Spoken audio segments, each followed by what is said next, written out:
Today we have with us Chirag Shah, who is freelance screenwriter based in Bombay. He was born in New Hampshire and grew up here, did his high school from here, and then he went to India and there to study filmmaking and screenwriting. And ever since he has made about 4 microfilms and done several screenwritings projects there. So we are going to talk to him today about his reverse journey from United States to India and how he got into screenwriting and filmmaking, and also what are the new trends which is happening today in the filmmaking. He is also an astute observer of Bollywood films, so we will talk about his favorite Bollywood films and what is happening today in Bollywood as well. So Chirag, thank you very much and welcome to our studio. Thanks for having me. And so happy to have you here. Yep, and we're going to relax and just talk about my favorite topic, movies and Bollywood and screenwriting. So we know that I have always heard that students from India, they are coming to United States to study whatever they want to study. And you took some sort of a reverse trend, you went back to Bombay. Yeah. So how this happened and how did you get the idea and how your journey has been like this so far? See, the main thing is, even though I was born and brought up in the US, I never really felt like I was completely American. Sure. I've always been into Indian things. You know, Indian music, Indian dancing. You know, I thank my parents for this. They kept me in touch with Indian culture. For example, in any talent show in school, I would play the tabla. All the other kids, you play tabla? Or? Yeah, I used to play tabla. So, do you still play? Or? Not as much, Not as but much. I used to play tabla, and other kids, they do hip-hop dancing. They do all these Western, karate or like stuff like that, while I was into tabla. During Halloween once, I dressed up as Krishna. So like I was always just more into Indian things and Indian music. So I never watched American sports. I don't know why. I was always kind of an outsider in America. I always felt like, so anytime I went to, my summer vacations, anytime I went to like India, I always felt like this is where I belong. So what transpired you? When did you go to India? I went in 2009. And how that happened suddenly, or you were thinking about it? No, I've always wanted to go into films, filmmaking, and I always felt that Bollywood was it was a big market to get into, and it was always expanding. I went there after watching films like Black Friday and Dave D, and Hazaro Khwahishein AC, and like I saw that they're starting to experiment with different subjects. They're going beyond the typical boy meets girl sort of a thing, and I wanted to be part of that change. Because if you look at Hollywood, like they've already tried everything, while Bollywood is still changing. So we are going to talk in much more in depth later on about this. This is also my favorite topic too, because I grew up in 70s and 80s, and at that time the movie making was different. But let us right now tell us that what really made you, what you thought that for you it was a good thing to go to Bombay. See, I've always had something to say. Okay. That's why I always wanted to go into storytelling. Okay. You couldn't do that, say, in Hollywood or here in the US? Because I've always been fascinated with India. Okay. Which is why I wanted to go to Bombay. And I obviously have a very outsider perspective of India, which in itself is a unique quality. So I thought I could give something different. And my subject matters are a bit wacky, so I thought it would be a bit challenging for me to go to India and try to, bring that out there. But since it's changing there, I felt that it would make more sense for me to go there because I want to be part of that change. Okay. Now let us talk about your experience at Whistling Woods School. Yep. How was that? It was great. It was awesome. I learned a lot. Obviously, when I first went to India, the irony, the interesting thing is that I found out that just like how over here I'm not American enough for America, in India I was not Indian enough for India. Oh, very interesting. So like when I went there, this was a shock for me, obviously, because I always felt like maybe India is where I belong. So over there I'm the target of a lot of ABCD jokes. And when I come back to the US, now I'm a target of a lot of any jokes. ABCD joke you remember? No, it's just like, like what is this American thing? Like it's like in Hindi, they just they pull your leg Okay. in various ways. Like what can he do? You know, like how people- is your Hindi? Do you yeah, can it's you improved. understand? Yeah, I can understand it completely. perfect, yeah. okay. I just can't read it right. So no more jokes. No. Okay. I've been learning. I've been adapting pretty Mm, well. mm. So that's there. So once you graduated from that Whistling Woods, Yeah. then you started to Yeah. pursue whatever. Yep. And what subject was that? Screenwriting mainly. Screenwriting, I wrote okay. for Ken Ghosh. Mhm. I wrote for SLB Productions. Mm. One of their assistant directors, Katyayan Shivpuri, who's the son of actress Himani Shivpuri. I wrote for him. I wrote for a couple other filmmakers, a couple other new filmmakers. It's a struggle. Still just trying to do what I can. Assisted in a few ads because I also want to direct one day. Mm. You know, made a few short films. So let's talk about some of your. You said earlier you were saying that you made about 4 Yeah. microfilms. Yeah. So tell us about what was the theme, how did you do that, how did you fund it, and what happened to those films? Okay, basically what happened was that after I graduated from Whistling Woods, we had a bunch of friends, you know, who wanted to make films, do something. So we became like a group, basically. So we were like, why not make short films? While we're working, you know, writing for people and all these things, we should create a database for ourselves, basically. So yeah, I made one short film, which is called Madam India, which is on YouTube. It has like over 1,000 views right now. Basically, When was that? This was like a year ago, like 2 years ago. And what is the theme of that? It's on the violence against women. Okay. After the December 16th gang rape that happened. In Delhi. It was a big topic. Sure. You know, violence against women, women's suppression, all these things. So basically my short film is about the Indian woman, the obedient, silent Indian woman who is afraid of speaking out, you know, when she is put down or whatever. So basically it talks about the hypocrisies of Indian society, how on one level we say, you know, women in India are treated like goddesses.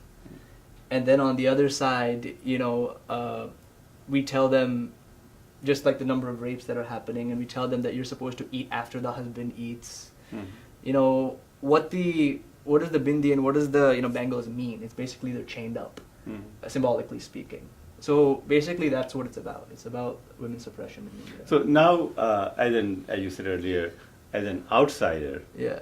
in India, being Indian, Yeah. so when you go there, when we went there, and so what the first thing is stuck about the women in India to you? The women in India, is Or that their like... status, yeah. See, they're very rebellious. If you look at the current generation of women, they're very rebellious because they have to be. They've been suppressed their whole life, and it's very unfortunate because when you go on the trains, you have guys staring at you. Absolutely. When you're on the streets, you have guys staring at you. There's a lot of Eve teasing and all these things. So women, they're very closed up. But due to certain recent incidents and the fact that rape, it's not that there's more rape nowadays. The media is much stronger. Sure, So it's yeah. coming out more. True. So women are starting to fight back, and now they're much more rebellious. It's like kind of like if you lock up a tiger in a cage for like years and years, and you finally open the cage, the tiger's gonna eat everything in sight, right? So like the women now, it's like they've been locked up their whole lives. Now they can't take it anymore. The cage is open, so now they're just like going all out. So it's a wonderful change in India right Yeah. now. That's And that's basically what it is. okay. So what are the other? Let's talk about a couple of other films you made. Another film that I made is actually it's for my father. Just an emotional father and son relationship. I took the whole idea of fulfilling your father's shoes. So I used shoes as symbolism. And how long is this film? This one's just like 2 minutes. 2 minutes. Okay. Yeah. So now this also leads to a very interesting segment which I wanted to talk to you Okay. and we have noticed that as who follow this media and the movies, that there is a very significant trend right now of making microfilms. Yeah. And so you tell us why microfilms and what is its future and what is the main purpose of microfilms? The main purpose of microfilms is the fact that, first of all, not much money is involved, and there's no major market. So whatever artistic sensibilities you have, you can use that. Like for example, if I make a 2-hour, 30-minute film, release it in the theater, you gotta have the item songs, you gotta have the foreign locations. You can't be too creative, you gotta give the audience what they want. But microfilms is more personal. Like as a filmmaker, if you make microfilms, you can actually take out your creativity because you don't have a market that you need to satisfy. You know what I mean? So it's like, it's more, the reason you make microfilms is two things. One, for experience, because no one gets the chance to make a feature film right away. So you just keep making films for experience. Sure. And because you enjoy it. So it gives you that chance to make something short, send a message, and you can actually use your 100% creativity to actually do that. Because you have no one, you don't need to make a profit. And also the technology has brought down the cost of making movies exactly. too. So. Yeah, so that's mainly what, and now you have YouTube, you have so many online forums in which you can just like post films online. You can just like showcase like what you're capable of doing. It's also a way of getting work. Like if I make 3-4 short films, I send one to a film festival. Then I can get a job. Like it'll be easier for me to work for Dharma or Yashra and get a job with them. This is just example. So a lot of people who want to work with bigger production houses and stuff, first they make short films. So you have been now, you went to India in 2009, Yeah. right? So you have been now, what, 5 years, roughly, or 4 or 5 years? Yeah. And so now, have you tried to reach out to this big... I have tried. Okay. It's not easy. Okay. But yeah, you keep trying, and eventually it will happen. Sure. So what are your long-term plans? My long-term plan is to eventually write and direct my own film. I mean, that's my long-term plan. But before that, I got to assist in a few films, write a few films, and someday write and direct my own Any film. Indian filmmakers you would like to work with? I'm a big fan of Anurag Kashyap, Dibakar Banerjee, Sujoy Ghosh, all these upcoming Anand Gandhi, he made Ship of Theseus, Ritesh Batra made Lunchbox.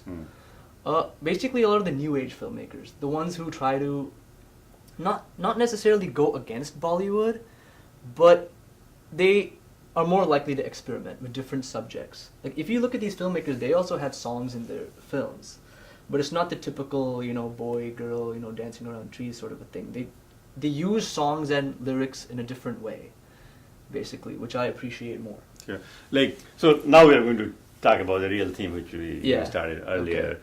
That I grew up in 70s and teenage years, and Yeah. at that time the theme of the movie was very set. You Yeah. have love affair and breaking up, and then again getting together, everything ending quite well. It was very typical, some nice songs and all those things.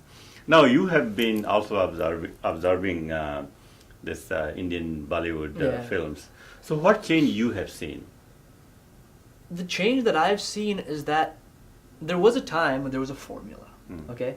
You have a guy, you have a girl, you have to have few number of songs in between. Sure. You have to have a foreign location. That's what exactly I was talking about. That's exactly what you're saying. Now there's no such thing as a formula. Because even the audience, they want something different. You know what I mean? People are open to new concepts, new subjects. So now you're not bounded by that, you gotta have this, you gotta have that. Things have opened up a bit, which is why people are able to experiment more, which it wasn't like that in the past. So what is the reason for that? Is it media or? The reason for that is actually exposure to world cinema. There have been a lot of channels in India that have opened up, a lot of promotion of world cinema, Italian, French, German, American.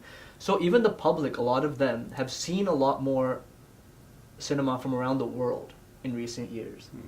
That's mainly the thing. And also the Hollywood obsession, a lot of different types of Hollywood films releasing there. So the fact that the audience now sees that these different type of films can be made, the world is doing it, so why can't Indians do it? So now Indian filmmakers, when they do it, like, people are more open to it. They're more What about songs? Like you had before, we had typical, highly romantic songs and all, and now even that industry is also changing in the movie. Yeah, basically songs now is like, it's a form of narrative, basically is what it is. There was a time when songs were there just to create a break in the film, and then you have the song and then the film continues, right? Now if you notice, a lot of the films have songs but montage sequences in the songs. So the lyrics within those songs and the music move the story forward. The lyrics is basically contextualizes what is actually happening at that moment in the story. It's like a summary of where you are in that particular story at that moment. It's like a poetic representation of what is actually happening in the film. So it's not just a break anymore. It's not just like, okay, let's go get some popcorn.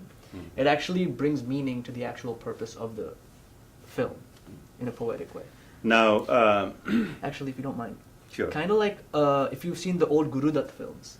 Okay. Yeah. Back in those days, in like the 40s and 50s, if you see old Hindi films, a lot of that, like the way they use lyrics and music, is very different from when you watch like mainstream 90s Bollywood movies. In those ones, the lyrics meant something. The songs meant something. Yeah, there was a lot of meaning. There was a lot of meaning to the song. That age is actually coming back, believe it or not. Really? That age is actually coming back. Give us an example. Right? For example, if you see Gangs of Wasseypur, Yeah. Anurag Kashyap's Gangs of Wasseypur, if you see this recent movie, Heather, Hmm. okay, a lot of the good filmmakers in India, they still use lyrics and music in a way by which it actually holds a purpose. There's actually meaning. So that hasn't been lost. Even if you look at films like Kahani, you know, you see Vidya Balan, her life is continuing. Meanwhile, in the background, you have music going on. You have the lyrics going on. So that's still there. So that age is coming back, slowly, slowly. And the reason for that is? The reason for that is because filmmaking is basically storytelling. And there are some filmmakers who realize the power of music and lyrics. So those who actually have the confidence of making those type of films, they'll continue making them, and eventually you'll get support for that. And I mean, if you have the confidence of certain type of cinema, no one's going to stop you from making it. So there's always filmmakers who look up to, you know, Guru Dutt, Satyajit Ray, these guys, and they want to make cinema that actually means something. So let's change the theme now. Okay. You are there right now in Yeah. midst of the Bollywood movies. Yep. And I'm sure that since you grew up here, you are very familiar with Hollywood. Yeah. So what is the difference between these two words you see? Which one you like better, or you like a combination? Well, of they're the two? both different. I mean, if you look at Hollywood, for example, I don't know if more realistic is the way to put it. They both have a different style. Yeah. Like, Hollywood is more subtle, in a way. In India, people love drama. Mm. Over here, it's very subtle, good storytelling. Basically, they focus on story. Okay? Then the casting happens, the locations, the script is there. While in India, the thing is that since it's a star-driven country at the end of the day, a lot of the time what happens is that... But it's not true in US too. No, I mean it is. It is, to yeah, a certain extent. absolutely. But not like, people don't create shrines. You know, Rajinikanth down south, they have temples. Absolutely, Yeah, yes. and stuff Yeah. like that. So basically the main difference is that just the style of storytelling is different. Like, I don't want to say one is better than the other. Okay, But- then let me rephrase my question Yeah. to you. Is there anything Bollywood Yeah. can learn from Hollywood, or is there anything Hollywood can learn from Bollywood? Okay, what Bollywood can learn from Hollywood is a quality in acting. Mm. Quality in acting, script writing.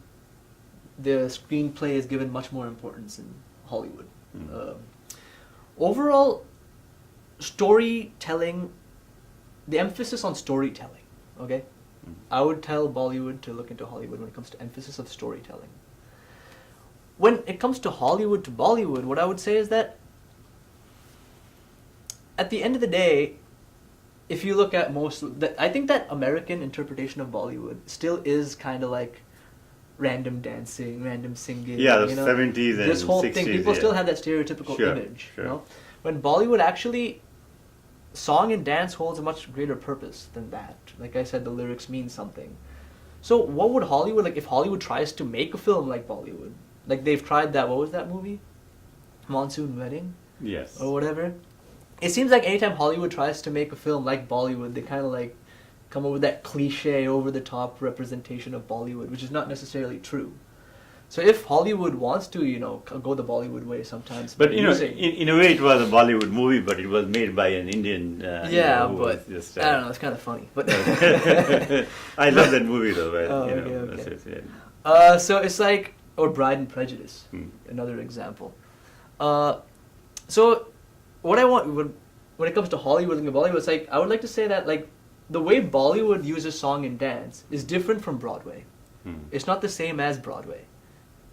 You know, one example of this is like, if you look at Bride and Prejudice, the way the songs are choreographed, the way they're walking while they're singing and everything, it's very Broadway-ish. What about the Right. Greek wedding? Something, since we're talking about that. Have you watched the movie Greek Wedding? What? No, I haven't. No, actually. I haven't it's seen one of that. the Bollywood movies. But anyway, Okay. so What about like younger people, your generation, Yeah. who are here in the U.S. and they also have a very close affinity to India, and they go through the type of phases in life Yeah. that you have gone Yeah. through when you decided to go there. What advice you will give to them? That what and actually the filmmaking is becoming Yeah. a very popular things here for young kids and all. And a lot of those microfilms are being made here Yeah. too in the US by Yeah. the Indian kids. But if somebody really wants to go and say, look, I really want to go to Bollywood and this is what I want to Yeah. do. So what are the 5-6 advice you can give? Or First, I would just say go for it. Hmm. You know what I mean? Try to see Whistling Woods. It's a great school. Hmm. Go there, but kind of be prepared, mentally prepared, and all that. And you really need to decide whether you really want to go to India or stay here. You have to be 100% sure about that. And in 'Cause your case, In my case, I'm not going to say I was 100% sure. Okay, I went there, I stayed there, I got some connections on all these things, and I just put so much effort into it that now I don't feel I can come back here. And I feel like I belong there. I feel like I can bring something new to Bollywood. So that's the thing. is there anyone like you in Bollywood? I don't think so. You are the only person, at least I hear. Yeah. There's somebody who has really gone there. I don't know of any Anyone, NRI yeah. person that's gone there. So you might be very successful in doing that if you Yeah, go let's ahead see. with your Yeah. with your dreams. How much role your parents played in your this affinity with They India? were extremely supportive. Extremely supportive. They've always been there. Was there any time they asked you that what, son, stay here, don't go there? No. See, I've been wanting to go into films since I was like in high school. Hmm. Okay, and my parents, at first they wanted to be a doctor, you know how it is. And they wanted me to be a computer engineer, a businessman. I got my business degree at UNH, University of New Hampshire. I also did my theater. I got my theater degree there as well. So yeah, there was always a tussle. At first they weren't 100% with me. They thought it wasn't very practical and all that stuff. But the thing is, what happened was that at UNH, I excelled in theater. I was always into the arts. Okay, I always used to write on my own, do all these things on my own. So it was kind of just like meant to happen. And then I got my business degree. So then I told my parents, okay, I got my business degree. So I have something to fall back on if this doesn't work out. And that is when we agreed on Whistling Woods. And I went to Whistling Woods, and I did well at Whistling Woods. And then So did you stay in an apartment or they have a dorm? I stayed in a dormitory? hostel there. In a hostel, they do Yeah, have a hostel. yeah, they- So tell us about that school. How is that school? Whistling Woods. Yes. Whistling Woods, basically the first 6 months is a little bit of everything. We learn editing, cinematography, direction, writing, acting, sound design, literally everything, right? And then you choose a specialization. So I chose screenwriting. The reason I chose screenwriting is because I don't think you can learn direction. I was thinking, I'll take direction. But direction isn't something you can learn. Like, you'll learn the technicalities like close-up, wide shot. But direction is something more like, it's something you either learn on your own through hands-on experimentation, or you don't have it in you. But screenwriting is more of a skill. Like how to write a script, how to conceive a thought, develop it into a scene. That's more of a skill that you need to learn. I personally feel you need to learn. Like, anybody can say, oh, if you have what it takes, just write. But when it comes to screenplay writing specifically, I feel you do need to learn that. Or you need to at least be mentored by someone who is already in the profession, who can guide you. So that is why I decided to take screenwriting. Well, that was a 1.5-year course, because the actual 6 months before that was like everything. So basically it's a 2-year course there. Yeah. So 1.5 years And- of screenwriting. And you get a degree? Or We get a diploma. Diploma. Yeah, Okay. and a lot of connections in the film industry and stuff Sure. like that. And in terms of cost, how is the... The cost? Yes. The cost is, for my screenwriting course, it was 3 lakhs. 3 so lakhs. that's like 6,000 now. Okay. Yeah, something like that. So if somebody wants to go from here to Bombay to do, say, I want to get this 2-year diploma, Yeah. how much is the fee going to be for 2 years? For 2 years, I'll have to look into that. Okay. Any idea? Any estimate? Around 7. Around 7? Yeah. 7 lakhs. Lakhs, Okay. yeah. So which is not bad Yeah, actually. yeah. And then of course you have to have all your expenses. Yeah. But it does prepare you to take Yeah. a big jump into definitely. things which you want to do. Yep. How many students they take? 600-700 every year? At the moment, I feel it's 200-300. 200-300. Yeah, 200-300. In my batch, there was just like 60 students. Okay. In my batch. And It may have expanded though now. in terms of teachers, who are the people who teach? A lot of working professionals. Working professors. My professor was Anjum Rajabali, screenplay writer. He worked for Prakash Jha. He's written scripts like Rajniti, Apaharan, Gangajal, films like this. So you really get to learn from the real. Yeah, we source get there. to learn from the real people. Yeah. Any interesting person you met while at the visiting with? Interesting person. I would say Anjum Rajabali himself is my professor. Very inspiring person. The way he speaks, it's very energetic and very like a storyteller. You know what I mean? In terms of actors or actresses, any interesting you met there? Yeah, I mean Ritik, Salman, all these guys come to the gym there. We had mostly directors. Like if we have guest lectures, we had directors coming like Rajkumar Hirani. We had Imtiaz Ali came, Anurag Kashyap came, Dibakar Banerjee came. All of these filmmakers came there. So that was more interesting to hear about how they make films, you know, their journey and everything. Because they're the ones I look up to, obviously. Dibakar Banerjee and Anurag Kashyap are they're like my idol, basically. When it comes to Do you think sometime you might also plan to come back and say, look, I'm heading west to Hollywood? That's in my mind. Like I do plan on doing that, but I can't really say. I mean, wherever the journey takes me, but I do see that happening hopefully someday. Sure. Now, in terms of, I'm sure that you must be observing movie and filmmaking everywhere. Yeah. Any other part of the world where you see something interesting happening in movie making? Yeah, European cinema is always very interesting. So, how the European cinema? I've never followed that. I guess I get stuck between Hollywood and Bollywood. So, European cinema is very liberated in the sense that sexually, they tend to be very sexually explicit in a way. That's one major difference. And there's no taboo in European cinema. They're open to showing literally anything. Like there's no taboo. Any particular center in Europe? All of Europe is Europe. like a cinema hub, basically. Like they make movies everywhere. In terms of coming back to you, are you glad that you made this decision? This is the path you wanted to follow? Definitely. And you are going to see where it takes you. Yeah, I'm going to see where it takes me, and hopefully I'll be back here someday. Okay, excellent. Anything else you'd like to say? Actually, I do have one question that, I'm glad that you talked about screenwriting. Yeah. So tell us a little bit about different types of screenwriting. Okay. Like, you have something for films, then the television production, daily shows. What is the difference? Basically, for films, is like you have a beginning, middle, and end, for one thing. Right? You know it's going to end. Sure, okay. For one thing. So basically... Once the movie is made, it is gone. Yeah, right? Most of the movies, you know it has a beginning, middle, and end. It's going to end, unless you have a sequel. So basically how it works, first I'll talk about movies, is that first you have a story, okay? You have to come up with a premise and then a story. So a premise is like a 2-3 liner, like beginning, middle, and just a thought, basically. Sometimes you get a thought while sleeping, wherever you are, you have a thought. That's called a premise. Now that thought needs to be developed into a story, right? Then develop a 4 to 10 page, or 4 or 6, it depends. For some people write 4, some people write 6, some people write 10. Page story concept, like beginning, middle, and end. Just let it all out. No structure, no nothing. Just complete linear. Everything that's in your head, you just put it down on paper, 10 pages. Then what you do is this thing called a step outline. This is before the screenplay stage, step outline.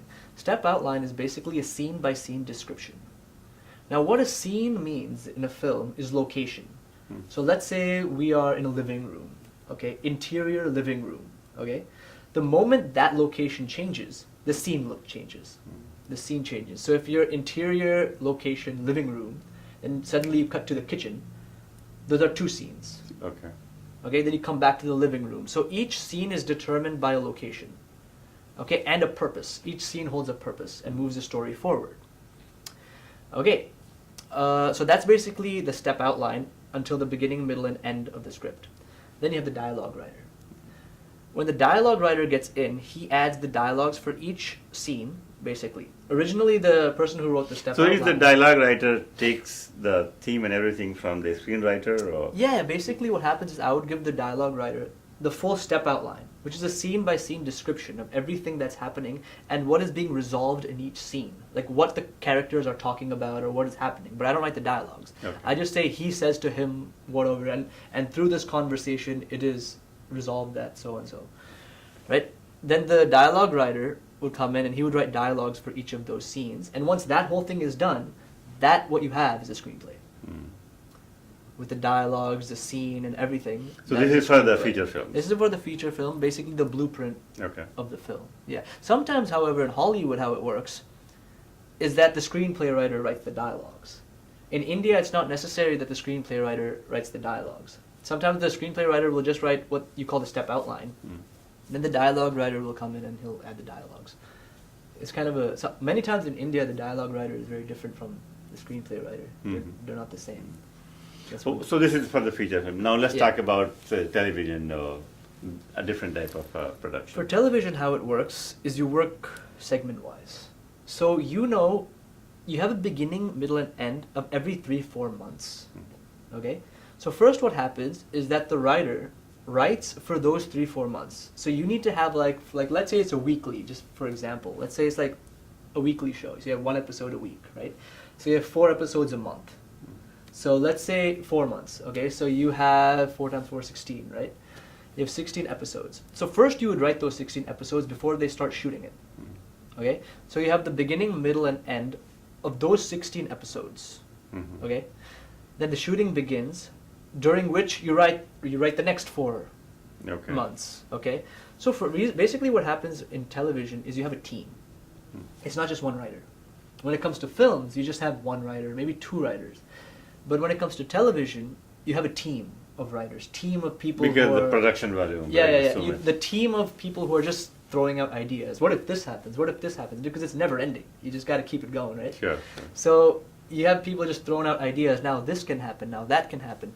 So it's something that the writer has to be open to change, basically. Like suddenly, like let's say you're writing you have 8 months down, right? And now the producer says, this is not working. Okay, like this character is not working.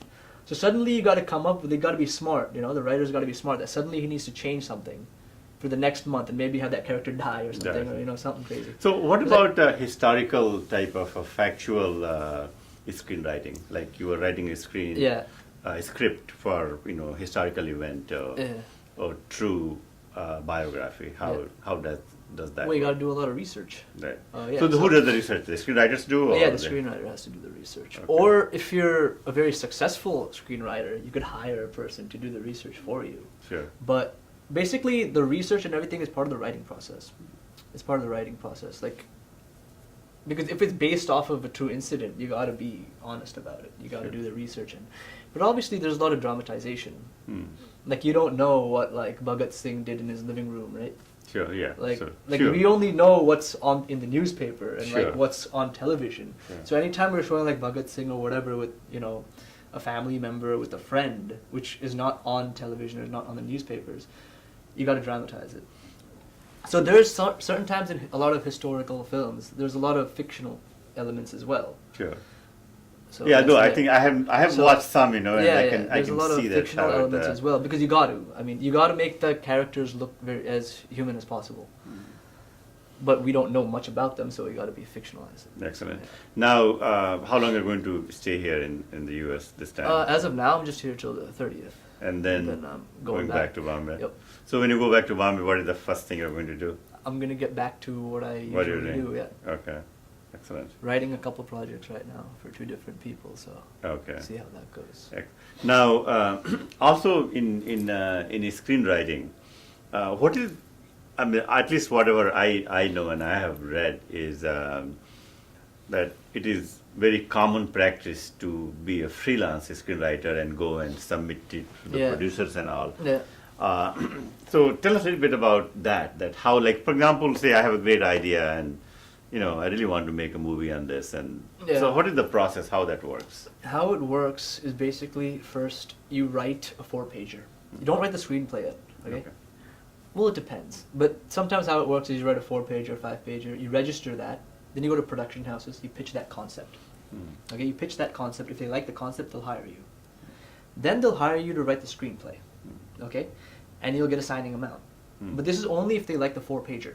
Okay. So the thing is that a lot of writers, they don't write the full screenplay yet, because then at the end of the day, if no one likes it, you spent all that effort writing a full screenplay. Sure. So a lot of the times you just write a 4-pager, you pitch that concept. If they like it, they'll hire you to write a screenplay. You get a signing amount, you write the screenplay. So how is this market, the screenwriting market in... It's tough, yeah. There are a lot of writers, screenwriters there who... Yeah, there are. But the problem is that a lot of screenwriters, in India especially, they use screenwriting. Sometimes they mainly want to direct one day. That's basically their goal.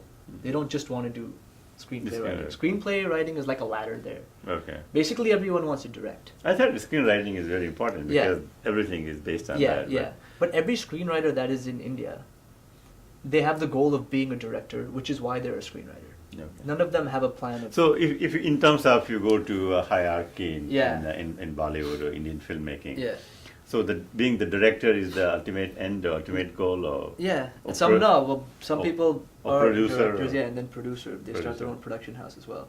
Okay. But back to screenwriting, the thing is that a lot of writers, screenplay writers, they have their own story. And the story is like your soul. Like, you don't want to give it to anyone. It's like your personal baby sort of a thing when you write your story, right? So a lot of the times when screenplay writers write for someone else, they're writing someone else's story. You know what I mean? Like if I have to stop you here. Yeah. Tell me your personal story in one line. My personal story is I'm writing... it's basically this confusion. This Indian-American sort of a thing. That's a very interesting theme, actually. A lot of kids who grew up here, I have my own kids, and they just get... That would be my personal story. I am writing on that right now. It's called Spaghetti Dosa. Okay. So basically it's about a person who feels that he's too Indian for America, not American enough for America. He goes to India and he finds out he's not Indian enough for India. Yeah.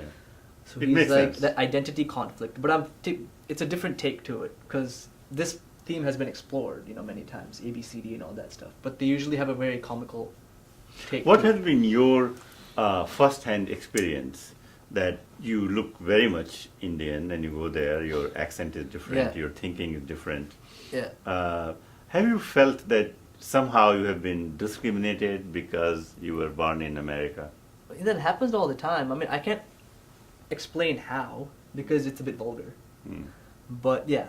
But you do feel that that's... Yeah, it happens. It happens a lot. Yeah. And people are able to figure it out that... That, you are... how do you cope with that? How do you deal with that? You just have to deal with it. You just have to... Yeah, I mean, you got to be strong, because the thing is that at the end of the day, I want to work there, right? So I've been working on my Hindi. So small things, like if you're speaking Hindi on the sets and people are laughing, that shouldn't discourage you. Sure. See, I have an accent. That's not going to end. So in the beginning when I was speaking Hindi, and I'm really trying, right? And people are like laughing, all these things, cracking jokes and all this stuff. But you can't allow that to discourage you, because at the end of the day, I got to fight. Like, I got to try and, do what I can. Excellent. Chirag, thank you very much for coming. It was really a pleasure to talk to you. Thank you. Great. Thank you. Yeah, it was great.